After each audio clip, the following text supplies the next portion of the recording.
Kamu dipanggil sipir. Ada apa? Saya belum pernah dipanggil sipir. Kalau kamu tidak bersalah apa-apa, mungkin kamu akan mendengar kabar baik. Ayo cepat.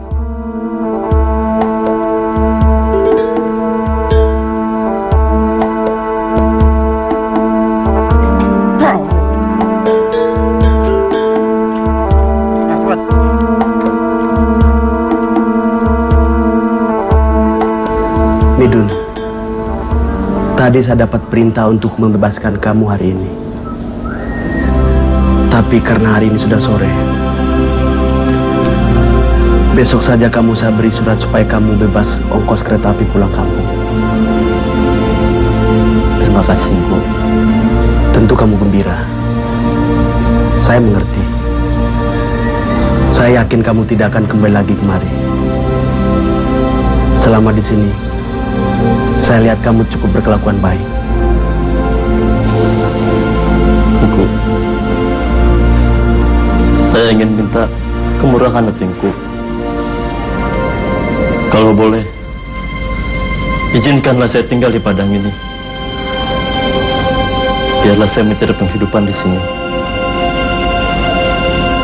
Dan kalau Engku tidak keberatan, saya ingin keluar sekarang juga. Tidak bisa, Midun. Orang hukuman yang sudah bebas harus pulang kampung. Engku, saya minta belas kasihan dari Engku. Saya takut pulang. Karena di kampung, saya dimusuhi orang berpangkat. Orang itu yang menyebabkan saya dihukum di sini. Nanti kalau saya pulang, orang itu akan berusaha untuk mencelakakan saya lagi. Sebenarnya ini tidak boleh. Tapi saya percaya pada kamu. Baiklah. Kalau kamu keluar sekarang, di mana kamu tinggal? Di rumah Pak Karto, tempat Engku menyuruh saya mengantar cucian setiap pekan. Dia mau menerima saya kerja di situ. Baik. Saya akan buatkan surat untuk penghulu kampung ganti. Besok berikan padanya supaya kamu tidak mendapat kesulitan tinggal di sini. Sekarang, ganti pakaianmu. Terima kasih, Ku. Iya.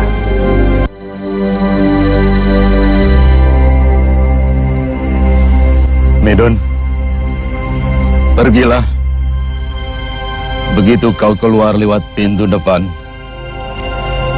jangan lagi melihat ke belakang.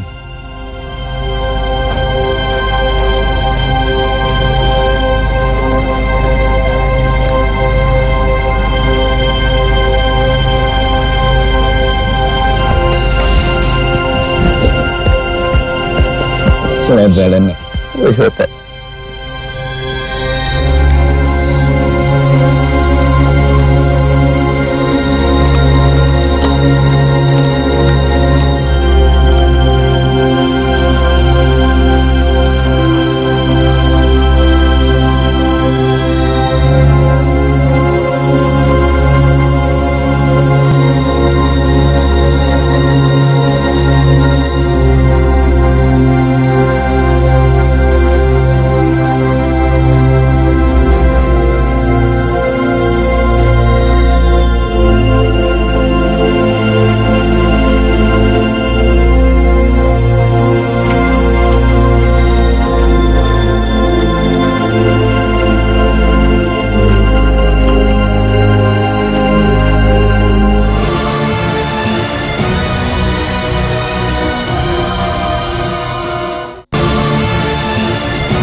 Widun.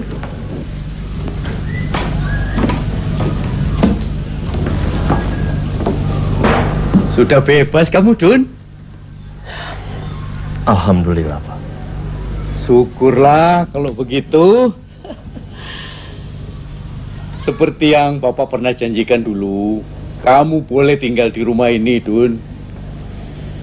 Dan kalau kamu mau, bantulah Bapak, ya. Terima kasih, Pak. Ayo, masuk.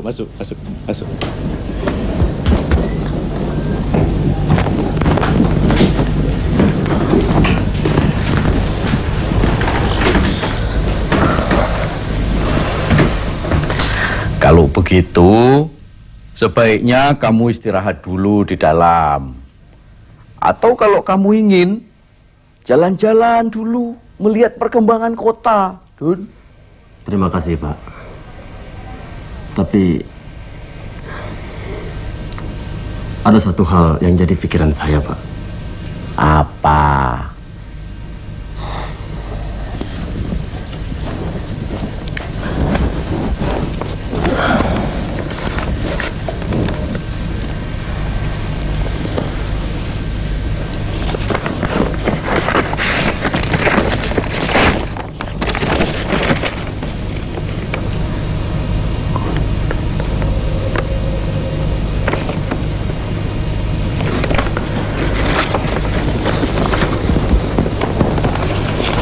Siapa Halimah ini, Dun? Saya sendiri tidak tahu betul, Pak. Yang saya tahu, dia berasal dari Pulau Jawa. Belum lama ini, ibunya baru saja meninggal. Dan kelihatannya, ia dalam kesusahan, Pak. Jadi, bagaimana pendapat Pak Karto?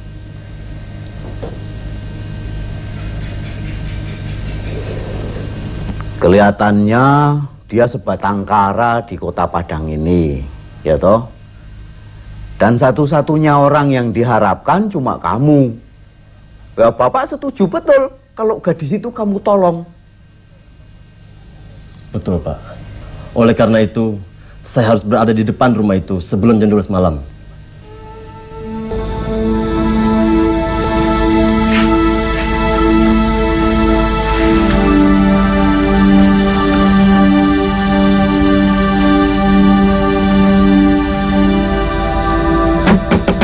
Mah, Halimah, ada Midun.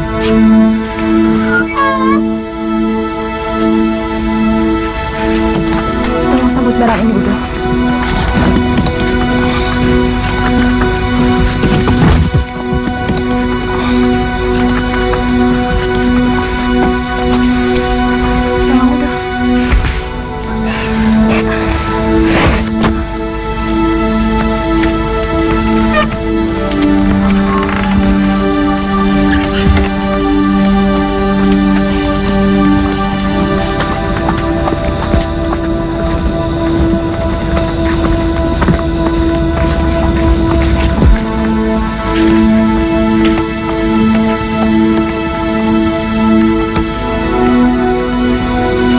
Tolong, Udo.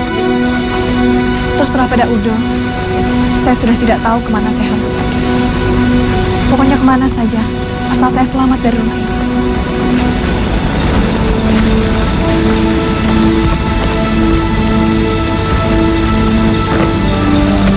Bagaimana kalau kita ke rumah Pak Karto di Ganting, tempat saya menginap? Baik.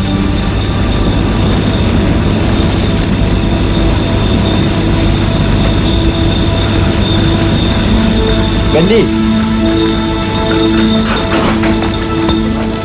Pak, ke Ganting.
Udo? Iya, Uni. Tadi kata Udo kita akan pergi ke Ganting. Iya. Tapi ini untuk menghindari kalau ada orang yang disuruh untuk mengikuti kita. Nah, dari sini kita jalan kaki ke Ganting. Tidak jauh. Ayolah.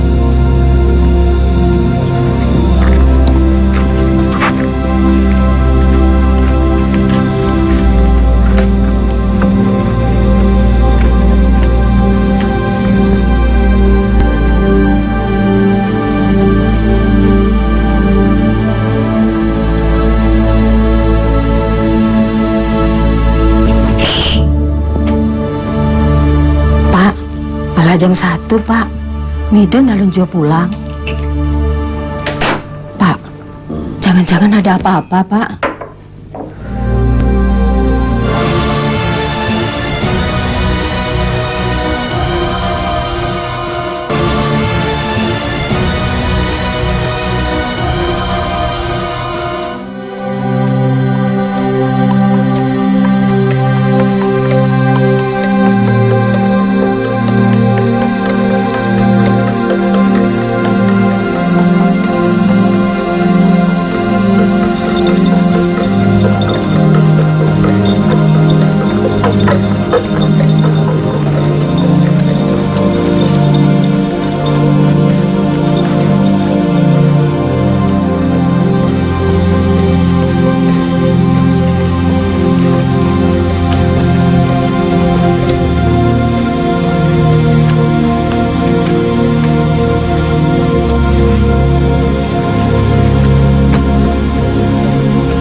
Udo?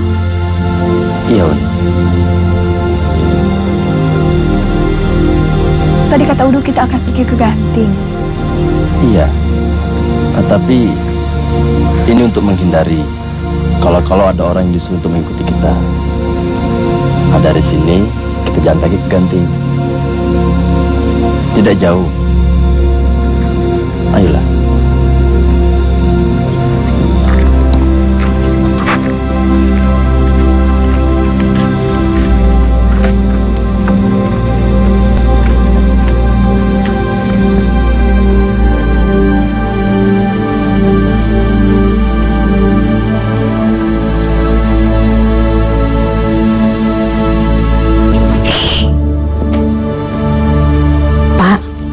Jam 1, Pak. Midun alun jo pulang. Pak, jangan-jangan ada apa-apa, Pak.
Assalamualaikum. Waalaikumsalam. Waalaikumsalam. Itu dia, Bu. Iya. Mari.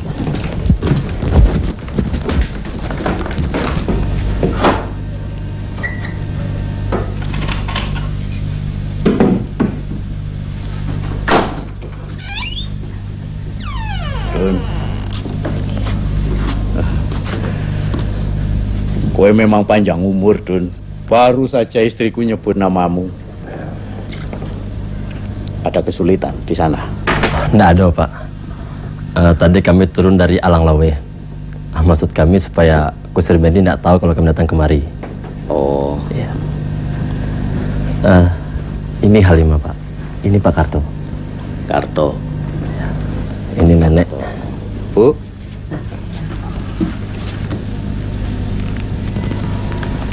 masuk. Ya, mari Nek. Ini. Aduh. Ya, iya, Pak. Duduk, Bu. Silakan. Makasih, Pak.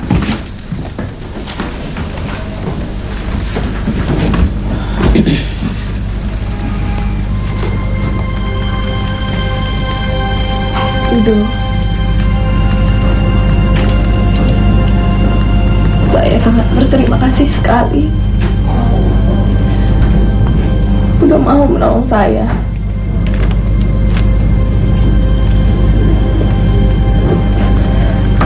Saya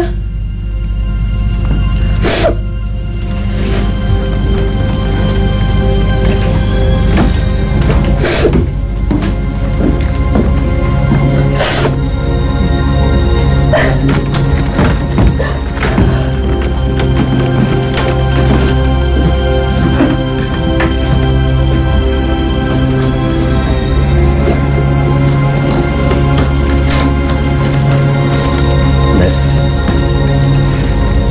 Sebenarnya apa yang terjadi nih? Kasihan, dia masih muda. Ayah tirinya seorang yang biadab.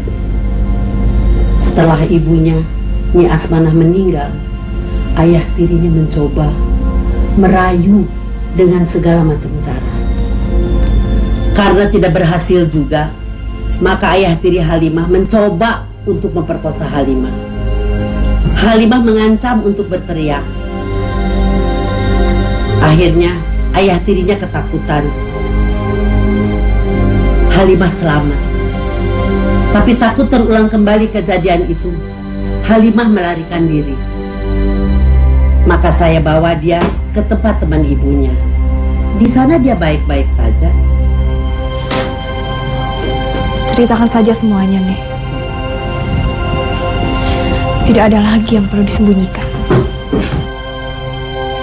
Niat baik untuk menolong hanya manis di mulut saja. Terus dulu.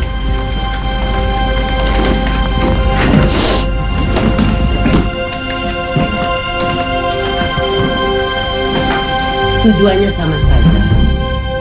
Tidak beda dengan ayah tiri Halimah. Itu sama dengan lepas dari mulut harimau masuk ke mulut buaya.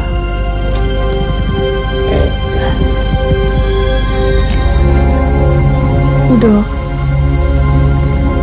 di sini saya sudah tidak mempunyai keluarga sama sekali,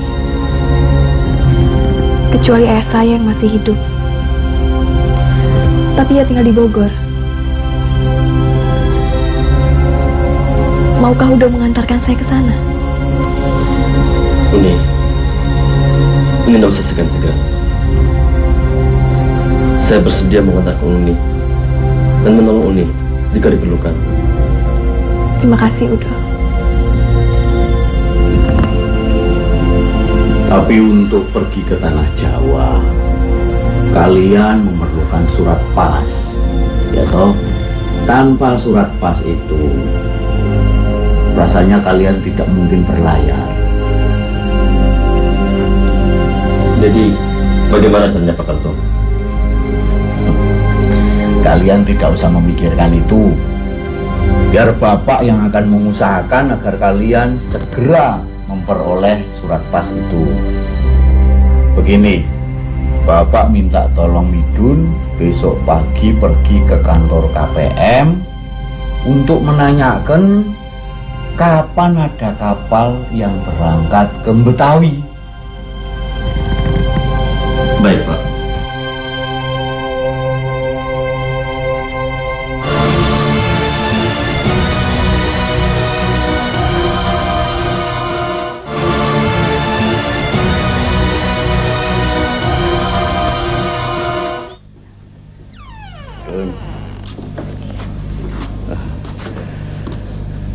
Kowe memang panjang umur, Dun. Baru saja istriku nyebut namamu. Ada kesulitan di sana? Nggak ada, Pak. Tadi kami turun dari Alang Lawe. Maksud kami supaya Kusir Bendi nggak tahu kalau kami datang kemari. Oh. Iya. Ini Halimah, Pak. Ini Pak Karto. Karto. Ini nenek. Bu.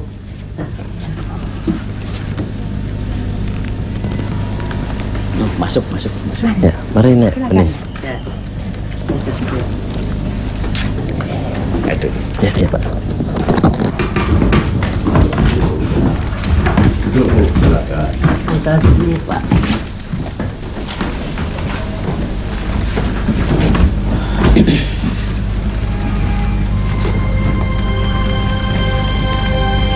Udo,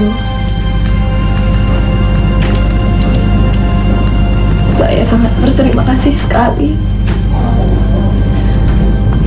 Udah mau menolong saya.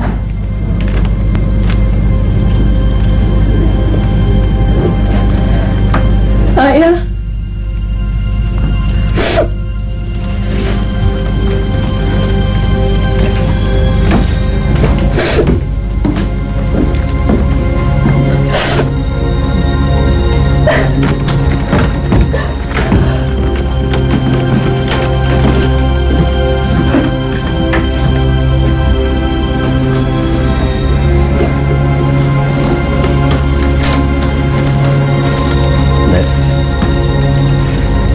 Sebenarnya apa yang terjadi, Nek?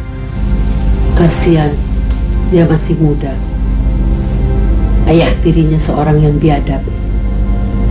Setelah ibunya, Nyi Asmanah meninggal, ayah tirinya mencoba merayu dengan segala macam cara.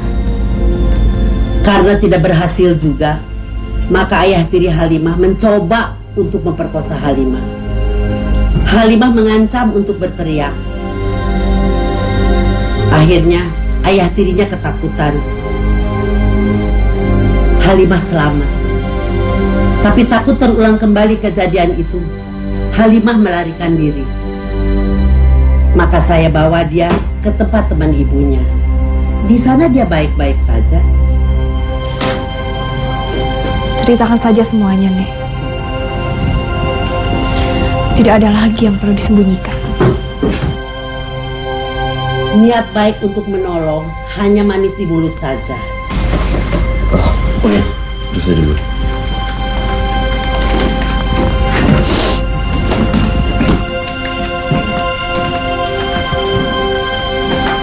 Tujuannya sama saja. Tidak beda dengan ayah tiri Halimah. Itu sama dengan lepas dari mulut harimau masuk ke mulut buaya.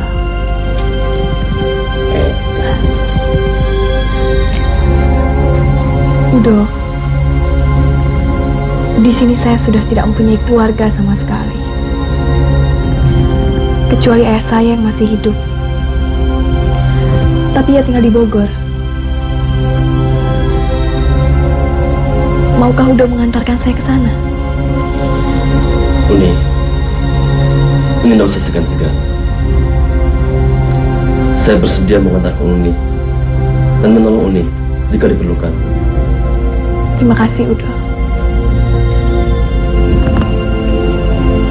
Tapi untuk pergi ke tanah Jawa, kalian memerlukan surat pas, ya toh? Tanpa surat pas itu, rasanya kalian tidak mungkin berlayar.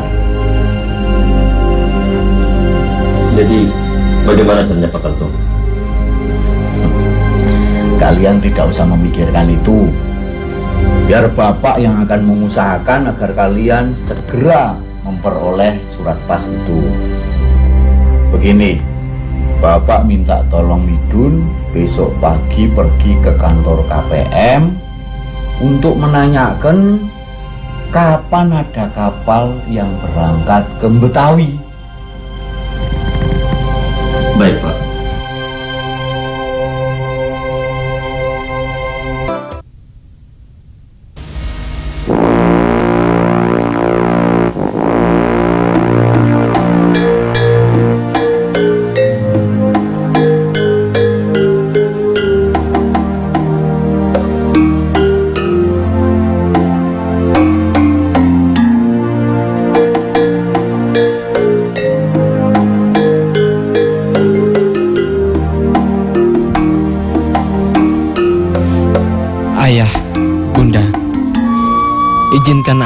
kiranya Ananda membawa untung nasib Ananda barang kemana.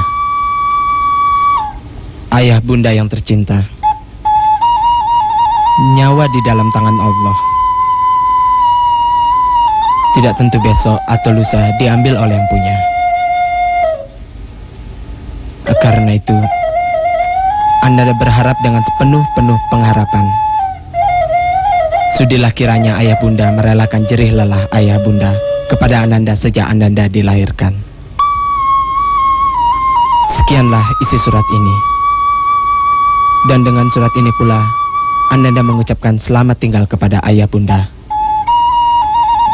Karena Ananda mau berlayar ke tanah Jawa. Sembah sujud Ananda. Midun. Midun.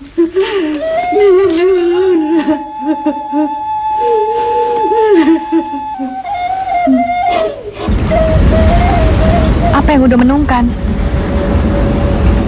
Udo sedih meninggalkan kampung? Atau barangkali Udo menyesal menolong saya yang celaka ini? Tidak, Uni. Walaupun tidak ada Uni, saya sudah punya niat untuk tidak pulang ke kampung. Dan kalau saya menyesal atau bersedih, tentu Uni tidak saya mengantarkan. Kan saya sudah katakan, saya bersedia menolong kalau diperlukan. Hampir saya lupa.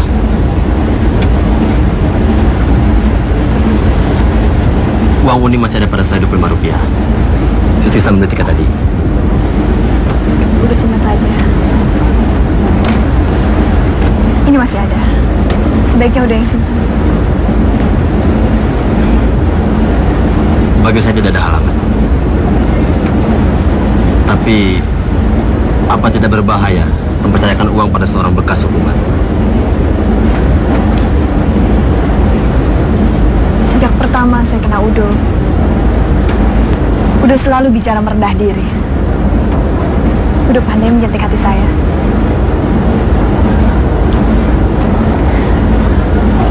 Masa saya tidak percaya pada Udo? Sedangkan badan dan nyawa saya serahkan. Konon lagi uang. Mulai sekarang saya mohon, Udo jangan lagi panggil saya Uni. Kalau didengar orang bisa salah paham. Sebaiknya Udo panggil saja saya Halimah. Udo sedih menganggap saya adik. Kalau Uni tidak merasa hina mengatakan saya suka sekali. Halimah, ada yang saya ingin katakan padamu. Bagaimana Halimah dan Ibu Halimah sampai kepadamu? Ceritanya panjang juga. Ayah saya bernama Raden Sumintarja. Beliau sangat sayang pada saya. Beliau sering mengajak saya dan ibu berjalan-jalan.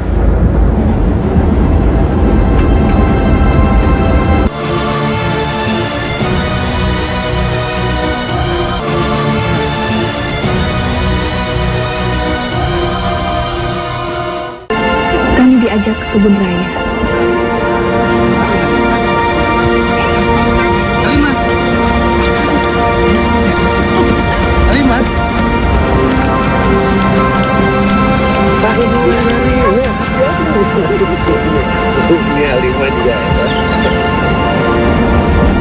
Kalau malam, saya selalu dibina bobokan. Semuanya begitu indah. Tapi seperti kata orang, panas sampai petang, rupanya hujan tengah hari. Pada suatu hari, waktu saya pura-pura tidur, ayah dan ibu bicara.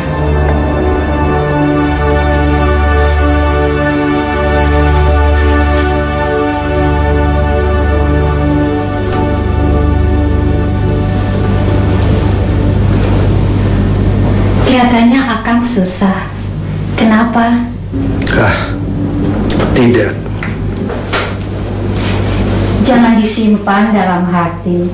Katakan terus terang supaya lapang di dada.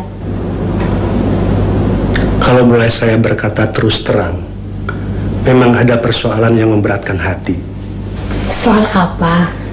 Pekerjaan di kantor. Soal kita. Akang mau menikah.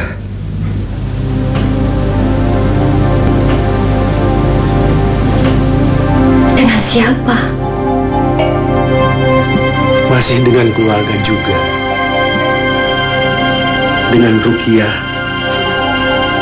anak Paman Karta. Saya sendiri sebenarnya tidak setuju.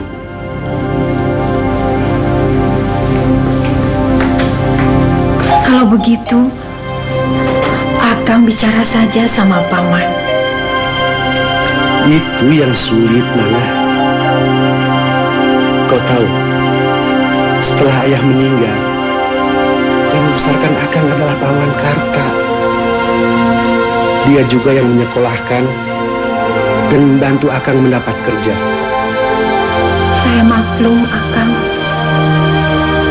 Kalau memang sudah begitu, saya mau bilang apa?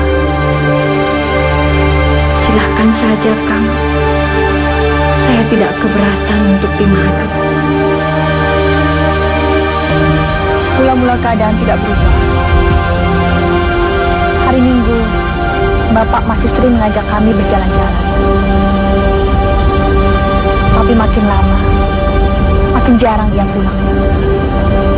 Dan akhirnya ia menghilang sama sekali. Tinggallah ibu yang menderita, terlantar, dan tidak punya apa-apa. Untunglah ada sebuah keluarga Belanda yang baik. Mereka memerlukan seorang tukang masak. Dan karena anaknya sebaya dengan saya, mereka juga memerlukan seorang teman main untuk anaknya. Akhirnya kami diterima bekerja di keluarga Belanda itu.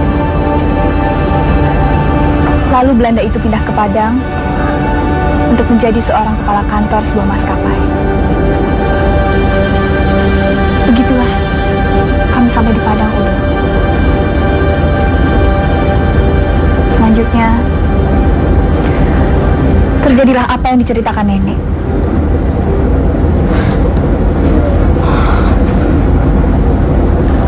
Halimah, nggak usah diingat-ingat lagi. Semuanya sudah terjadi. Tapi mengapa ibu tidak menikah lagi? Saya pernah menanyakan hal itu pada ibu. Tapi kata ibu, dia tidak ingin hal yang sama terulang untuk yang kedua kalinya. Rupanya perkawinan itu sangat menyakitkan baginya. Padahal ia sendiri yang membuat persetujuan. Ibumu pandai menahan diri. Sekalipun di mulutnya memberikan persetujuan, jelas hatinya tidak.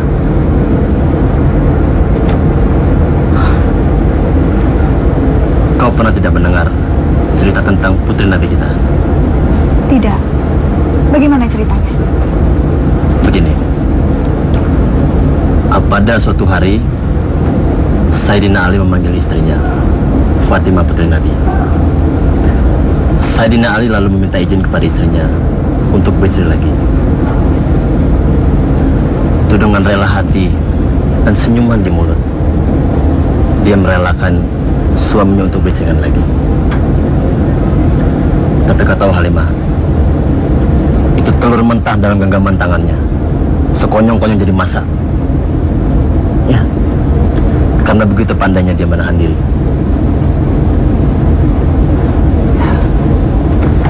Sungguh pun di luarnya manis, tapi di dalamnya remuk.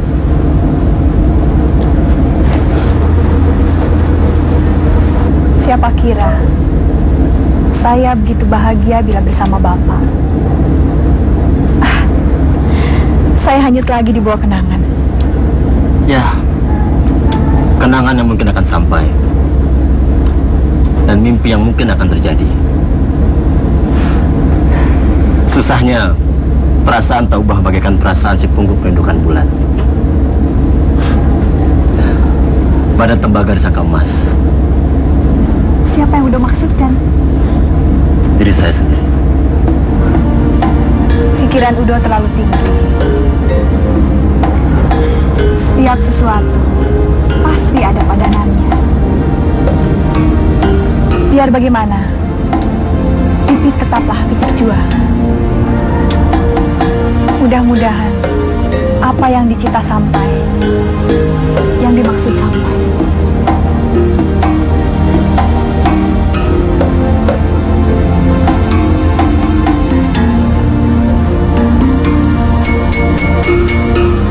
Halimah, sudah waktunya untuk mengambil makan.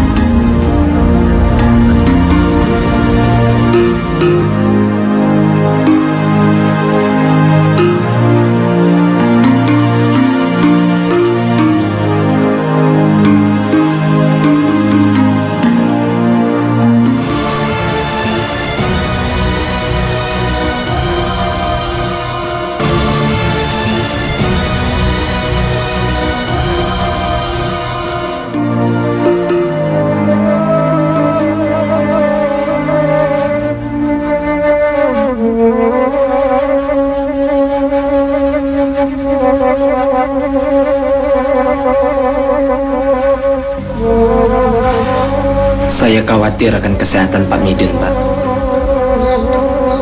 Pikirannya entah berada di mana-mana. Setiap kali saya bertanya, tidak dia jawab. Lalu tiba-tiba ia membicarakan hal yang lainnya. Saya kira itu dikarenakan karena dia tidak bisa melupakan Midun, Pak Haji. Bagaimana kalau Pak Haji bicara dengan dia, Pak? Saya takut dia jatuh sakit, Pak. Saya mengerti. Memang begitu anak laki-laki. Dia hanya anak kita selama ia belum berumur 15 tahun. Lebih dari itu, dia bukan anak kita lagi. Lagi pula bukan hanya Midun anak saya, Ji. Masih ada adiknya. Tapi yang saya sedihkan bukan kepergiannya. Sebab dari perpisahan kami inilah yang membuat sakit hati saya. Sekarang kaca yang memusuhi Midun sudah menjadi pengulu kepala. Selama ia menduduki jabatan itu, Midun tidak akan pulang. Kalau itu saya pikirkan, makin putus harapan saya untuk ketemu Midun. Marilah kita serahkan saja itu pada Tuhan. Jika Tuhan mengizinkan Midun pulang, Kaca dan mamanya Tuanku Laras tak akan dapat berbuat apa-apa. Jadi kuatkan sajalah iman Pak Midun.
ini pedagang?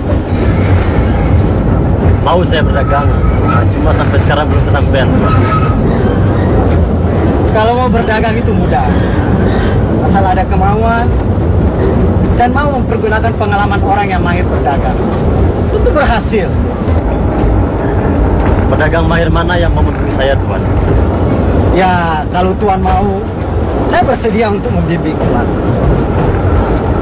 Terima kasih sekali, Tuan. Maaf, Tuan ini siapa? Saya. Oh, nama saya Jupri. Jupri. Di kalangan pedagang kain, nama saya sudah dikenal kemana-mana. Nama saya Midun, Tuan.